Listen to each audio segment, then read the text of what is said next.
लगता है जो पार्लियामेंट का जो सेशन था वो बहुत ही एक तरह से विपक्ष के नेता के नाते पहला वक्तव्य राहुल गांधी का था और वो ऐसा लगता है कि जैसे वो तैयार होके आए हों कि हमने अपनी संस्कृति के खिलाफ, अपने देश के खिलाफ, हमारे देश की जो दशा है, दिशा, उसके खिलाफ बोलना है। अब उन्होंने कहा कि ये जो आपका हिंदू है ये वॉयलेंट है।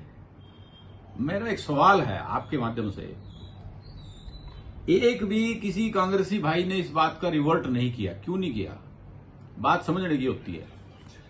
आप एक बात समझिए कि पूरे वर्ल्ड में जितने भी अफगानिस्तान, पाकिस्तान भी आक्रमण कर रहा है, रसिया, यूक्रेन भी आक्रमण कर रहा है, जितने फिलिस्तीन, इजराइल भी आक्रमण कर रहा है, यानी कि यहूदी, ईसाई, मुसलमान, ये सभी एक दूसरे के कंट्रीज पे आक्रमण कर रहे हैं, मार रहे एक दूसरे को, मानवता को नरसंहार कर रहे हैं। लेकिन क्या कभी आपने सुना कि हिंदू राष्ट्र हिंदुस्तान ने कभी किसी देश पर आक्रमण किया हो? नहीं सुना होगा। हिंदुस्तान अपने ऊपर आक्रमण करने वाले को सबक जरूर सिखाता है, लेकिन हिंदू जो है वो कभी किसी पर आक्रमण नहीं करेगा। हमारे ग्रंथों में लिखा है, भगवान श्री कृष्ण की गीता में लिखा है, अहिंसा परमो धर्म है। श्रद्धे महात्मा गांधी जी कह के गए कि अगर एक गाल कोई मार दे चांटा तो दूसरा उनके आगे कर दे।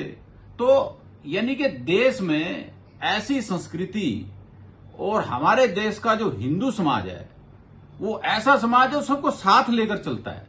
वो कभी भी ऐसा नहीं होता कि किसी दूसरे पर आक्रमण करने के लिए बोलता है। कौन से वायलेंट की बात राहुल गांधी जी करते हैं? किस तरह का वायलेंट है? क्या कभी हिंदुस्तान ने पाकिस्तान पे आक्रमण किया? क्या कभी अपने पड़ोसी देश पर आक्रमण किया? क्या कभी किसी विदेशी ताकत को ललकारा? नहीं। लेकिन हम अपने आप को डिफेंड जरूर करते हैं।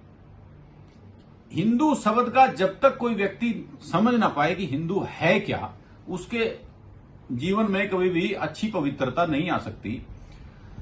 अगर राहुल गांधी जी सुप्रीम कोर्ट के द्वारा पास की गई एक जजमेंट हिंदू के ऊपर पढ़ लें, उससे उनको क्लियर हो जाएगा कि हिंदू क्या। हिंदू कोई धर्म नहीं है, कोई जाति नहीं है। हिंदू एक जीवन जीने की पद्धति है। एक पद्धति कभी गलत नहीं हो सकती।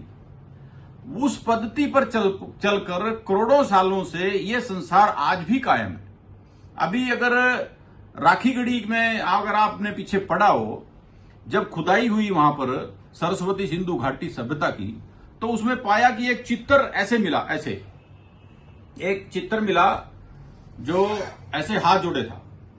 कोरोना में सारी दुनिया ने देखा, सारी दुनिया हिंदुस्तान की जो पद्धति थी, जो हिंदू धर्म की जो पद्धति थी, वो हाथ जोड़ने की पद्धति थी, हाथ जोड़कर नमस्ते करने की पद्धति थी, हाथ मिलाने की कभी नहीं थी। पांव छूने की पद्धति हमारी हिंदू की है। ये हिंदू जो है ये पद्धति है जीवन जीने की, एक कला है। आप अच्छी तरह से इसको धारण करेंगे तो आपका जीवन सफल होगा। लेकिन ऐसी स्टेटमेंट वो भी पार्लियामेंट में देना, तो ये मुझे लगता है कि इनके लिए बहुत दुर्भाग्यपूर्ण है। और ऐसा अगर ये करते रहेंगे तो अपना ही नुकसान करेंगे।